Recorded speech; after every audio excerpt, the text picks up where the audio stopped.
Education Voice. Now we are studying to our liberation. இப்பொழுது நாங்கள் கற்கிறோம் எங்கள் விடுதலைக்காக. Dear parents, dear students, நான் இன்று பேச வந்திருக்கின்ற விடயம், எங்கள் மாணவர்கள் ஜிசி சாதனரம் சித்தி அடைந்ததும் ஜிசி உயர்தரம் படிப்பதற்கு எந்த துறையிலே படிக்க வேண்டும் என்று அதிகமாக கேள்விகளை கேட்கின்றார்கள். எந்த துறையிலே கால் பதித்தால் நாங்கள் சிறந்த முறையிலே சித்தி அடைந்து சிறந்த வாழ்க்கையை வாழ்வதற்குரிய வாய்ப்புகளை ஏற்படுத்திக் கொள்ளலாம் என்று அதிகமான மாணவர்கள் கேட்கின்றார்கள்.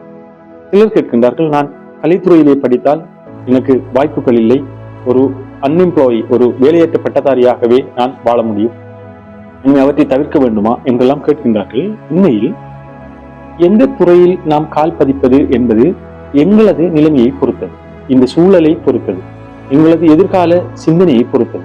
உதாரணமாக நாம் என்று ஒரு கலைத்துறையிலே கற்றுக்கொள்ள ஆசையாக இருக்கின்றதா, அதில் என்ன சப்ஜெக்ட் இருக்கின்றது, எந்த சப்ஜெக்டை எடுத்தால் நாம் இலகுவாக சித்தி பெற முடியும், எந்த சப்ஜெக்டின் ஊடாக எங்களுக்கு ஜட் ஸ்கோர் கூடுதலாக கிடைக்கும் என்பதெல்லாம் எங்களுக்குரிய நிலைமைகள். இவற்றையில நாம் சிந்திக்க வேண்டும். சில சப்ஜெக்டை நாம் படிக்க ஆசை இருக்கும், ஆனால் அந்த சப்ஜெக்டுக்குரிய வளம், ஆசிரியர்கள், பொருத்தமான ஆசிரியர்கள் இருக்க மாட்டார்கள். நேரம் ஆசிரியர்கள் இருப்பார்கள், பொருத்தமான நோட் குறிப்புகள் எங்களுக்கு கிடைக்காது. சில நேரம் பரீட்சை நோக்கிய நகர்வாக அந்த கற்பித்தல் எமக்கு இருக்காது. சில நேரம் உரிய சந்தர்ப்பத்தை நாங்கள் சரியாக பயன்படுத்தாமல் இருப்போம். இவ்வாறு பல்வேறு சிக்கல்கள், பல்வேறு பிரச்சனைகள் எங்களுக்கு இருக்கின்றது. இவற்றையில நாம் கணக்கில் எடுக்க வேண்டும், நாம் கவனம் கொள்ள வேண்டும். அதே போன்றுதான் நாம் தற்போது ஒரு ஆர்ட்ஸ் பட்டதாரியாக வெளியேறி சும்மா வீட்டிலே இருப்பதும் நாம் தான், நமது முயற்சி தான். நாம் ஆர்ட்ஸ் பட்டதாரியாக படித்துக் கொண்டிருக்கின்ற போதே ஒரு தொழிலில் ஒன்றை செய்து கொண்டு, அல்லது வேறு கோர்ஸ்களை, ப்ரொஃபஷனல் கோர்ஸ்கள் எத்தனையோ இருக்கின்றது இலங்கையில், அவற்றை செய்து கொண்டு, ஏனென்றால் ஆர்ட்ஸ் என்பது ஒரு மென்துறை, ஒரு சொத்தாக படிக்கக்கூடிய ஒரு பாடம். அதை படித்துக் கொண்டு வேறு பாடங்களில் கவனம் செலுத்தலாம், வேறு கோர்ஸ்களில் கவனம் செலுத்தலாம், வேறு டிகிரிகளை செய்து கொண்டிருக்கலாம், வேறு நிறுவனங்களில். அவற்றை செய்து பட்டம் முடிவதற்குள் ஒரு தொழில் வல்லுநராக எத்தனையோ மாணவர்கள் மாறிக்கொண்டிருக்கிறார்கள். எல்லா விடயத்திற்கும் நாம் தான் கவனம் செலுத்த வேண்டும்.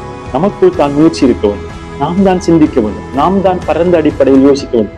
நாம் கூடி பேசிவிட்டு இரவு விடிய, அதாவது காலையில் இருந்து நண்பர்கள் சேர்ந்து விடியும் வரை கதைத்துவிட்டு ஸ்மார்ட் போனிலே நேரத்தை கழித்துவிட்டு காலம் சென்று அண்ணாந்து மேலே பார்க்கின்ற போது சந்தர்ப்பம் எல்லாம் போயிருக்கும். எல்லா சந்தர்ப்பத்தையும் நாம் நழுவ விட்டிருப்போம். அதன் பின்னர் நாம் கை செய்தப்படுவோம். எனவே நாம் தான் யோசிக்க வேண்டும். நாம் எந்த துறையை கற்றாலும், எத்தனையோ MBBS பட்டங்களை பெற்றவர்கள் கூட வீட்டிலே இருப்பதை நீங்கள் காணவில்லையா? எத்தனையோ என்ஜினியர் கூட டீச்சிங் செய்வதை காணவில்லையா? செய்கின்றார்கள். அது போன்றுதான், அதாவது நான் சொல்வது டியூஷன் டீச்சிங் அல்ல. நிறைய என்ஜினியர்மார் டியூஷன் கொடி கட்டி பறக்கின்றார்கள், பிராடோ வாகனம் ஓடிக்கொண்டிருக்கின்றார்கள். அது வேறு விடயம். அது ஒரு வகையான மாற்றம் என்பதற்குள் தான் வருகின்றது. இருந்தாலும் நாம் என்ன துறையில் கற்றாலும் அந்த துறையிலே வாழ்வதும், அந்த துறையை வாழ வைப்பதும் எங்களது எபிலிட்டி, எங்களது ஆளுமை, எங்களது மனோநிலையை பொறுத்த விடயம். எனவே நாம் மாற வேண்டும். நாம் பழைய விடயங்களை பேசி பழைய நிலைமைகளை சொல்லி இருந்தால் எந்த மாற்றமும் நமக்குள் நிலவாது. எத்தனையோ கலைத்துறை பட்டதாரிகள், எத்தனையோ விஞ்ஞான பட்டதாரிகளை கீழ் உத்தியோகத்தர்களாக வைத்துக் கொண்டு எத்தனையோ பெரிய தொழிலில் இருக்கின்றார், தொழில் வல்லுநர்களாக இருக்கிறார், எம்ப்ளாயராக இருக்கின்றார். எல்லாவற்றையும் நாம் செய்யலாம். நாம் தான் முயற்சி செய்ய வேண்டும், நாம் தான் அவை பற்றி சிந்திக்க வேண்டும், நாம் தான் எனது சிந்தனையை அந்த விடயங்களுக்குள் செலுத்தி யோசிக்க வேண்டும். எனவே உங்களிடம் உள்ள எந்த ஜிசி சாதன ரிசல்ட்ஸை வைத்திருந்தாலும் உங்களுக்கு விருப்பமான துறையில் உங்களுக்குரிய அந்த துறை தொடர்பான இடைப்பெணவு, எபிலிட்டிஸ், அந்த அவைலபிலிட்டி, அந்த துறையை இப்போது நீங்கள் படிப்பதற்கு பிசிக்ஸ் பாடத்தொகுதியை அவைலபிலிட்டி இருக்க வேண்டும். உங்கள் பிரதேசத்தில் நல்ல டியூஷன் ஆசிரியர் அந்த பிரதேசத்தில் இருக்க வேண்டும். கெமிஸ்ட்ரி, அதுக்குரிய நல்ல ஆசிரியர் இருக்க வேண்டும். பாடசாலைகளை தான் இப்போது உயர்தரத்தில் யாரும் பயன்படுத்துவதில்லை. எந்த பாடசாலைக்கு அண்மையிலே எவ்வளவு திறமையான ஒரு டியூட்டர் இருக்கின்றதோ அந்த பாடசாலை இலங்கையிலே ஒரு முன்னணி பாடசாலையாக மாறிவிடுகிறது. எனவே பாடசாலைகள் உயர்தரத்திற்கு உதவி செய்கின்றனவா? இல்லை. நல்ல டியூஷன் இருக்க வேண்டும், நல்ல நோட் கிடைக்கும், நல்ல ஆசிரியர்கள் கிடைக்கும், நல்ல ஆளுமை ஒவ்வொரு மாணவர்களுக்குள்ளும் இருக்க வேண்டும். இருந்தால் நாம் முன்னே சென்று விடலாம். அதற்கு எந்த துறையை கற்றுக்கொள்ள வேண்டும், பயோ படிப்பதா, காமர்ஸ் படிப்பதா, ஆர்ட்ஸ் படிப்பதா, டெக்னாலஜி படிப்பதா என்பது இங்கு விடயமே அல்ல. எந்த துறையை நீங்கள் கற்றாலும் அந்த துறையில் சிறந்த நிலையை அடைவதும் அந்த துறையை விட்டு நீங்கள் வெளியேறுவதும் உங்களை பொறுத்து விடையும்.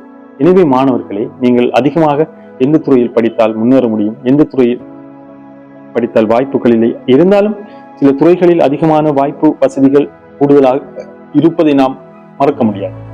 சில துறைகளில் நல்ல வாய்ப்பு வசதிகள் இருக்கின்றது, நல்ல ப்ரொஃபஷனல் கோர்ஸ் இருக்கின்றது, தொழிற்தகமை பட்டங்களை பெறுவதற்குரிய வாய்ப்புகள் இருக்கின்றது தான். அவற்றின்பால் நாம் தான் முயற்சி செய்ய வேண்டும், நாம் தான் அவை பற்றி சிந்திக்க வேண்டும், நாம் தான் அந்த விடயங்களுக்காக உந்தப்பட வேண்டும். நாம் நுழைந்து கற்றுக்கொள்ளும் துறை எனது வாழ்க்கைக்கு உதவி செய்யக்கூடிய துறையாக இருக்க வேண்டும். கல்வி ஒரு எம்ப்ளாயி என்ற நிலையடை எம்ப்ளாயி சென்டர்டாக இருக்கக்கூடாது, எம்ப்ளாயர் சென்டர்டாக இருக்க வேண்டும். மையமானது, அதாவது தொழில் வல்லுநர் மையமாக நமது கல்வி இருக்க வேண்டும், தொழிலாளி மையமாக எமது கல்வி இருக்கக்கூடாது. அதாவது நாம் கற்றுக்கொள்வதன் நோக்கம், இறுதி நோக்கம் ஒரு தொழிலாளியாக வாழ்வது, ஒரு தொழிலாளியாக இருப்பது என்று இருக்கக்கூடாது. நாம் கற்றுக்கொள்வதன் மைய நோக்கம் ஒரு தொழில் வழங்குனராக, எம்ப்ளாயராக வர வேண்டும் என்று இருக்க வேண்டும். அந்த துறை நமக்கான ஒரு சிறந்த வழிகாட்டியாக இருக்க வேண்டும். அதற்குரிய அவைலபிலிட்டிஸ் இருக்க வேண்டும் இந்த சொசைட்டியில், அதற்குரிய டிமாண்ட் இருக்க வேண்டும். நாம் படிப்பது, நாம் அந்த டிமாண்டை சப்ளை செய்யக்கூடிய ஒரு ஸ்கில் உள்ளவராக நாம் இருக்க வேண்டும். எனவே மாணவர்கள் எந்த துறையிலும் படிக்கலாம், எந்த துறையிலும் கற்றுக்கொள்ளலாம். எந்த விடயமாக இருந்தாலும் நீங்கள் முயற்சி செய்யுங்கள். நீங்கள் இந்த துறையிலே நாம் முன்னேற வேண்டும் என்று கங்கணம் கட்டி பயிற்சி, முயற்சி, ஈடுபாடு என்பனவற்றை அதிகரித்து உங்களது எதிர்காலத்தை நோக்கி நகருங்கள். அது உங்களுக்கு எந்த வாய்ப்பாக இருந்தாலும் முன்னே கொண்டு வரும். எனவே கலை படிப்பது, வணிகம் படிப்பது, விஞ்ஞான பிரிவிலே, கணித பிரிவிலே படிப்பது, தொழில்நுட்ப பிரிவிலே படிப்பது என்பதெல்லாம் விடயமே அல்ல. எந்த துறையில் நீங்கள் படித்தாலும் அந்த துறையை நீங்கள் ஒரு சிறந்த துறையாக மாற்றுவதற்கும் அந்த துறையிலே நீங்கள் வாழ்வதற்கும் உரிய நிலைமைகளை உருவாக்கி கொண்டால் நீங்கள் தான் சிறந்த மனிதர்கள், நீங்கள் தான் வெற்றியாளர்கள். எனவே நாம் எல்லோரும் முயற்சி செய்து இந்த உலகத்தில் வெற்றியாளராக மாறுவதற்குரிய கல்வியை நாம் கற்றுக்கொள்வோம். GC உயர்தரம் எந்த துறையில் கட்டாலும் அந்த துறையை வாழ வைக்க வேண்டும், அந்த துறையிலே முன்னேற வேண்டும் என்று கங்கணம் கட்டி முயற்சி செய்யுங்கள். நாம் எல்லோரும் வெற்றி அடையலாம் என்று கூறி எல்லா மாணவர்களும் சிறந்த துறையில் கல்வி கற்று சிறந்த ஒரு எம்ப்ளாயர் ஆக இந்த உலகத்திலே மாற வேண்டும் என்று பிரார்த்தனை செய்து விடைபெறுகின்றேன்.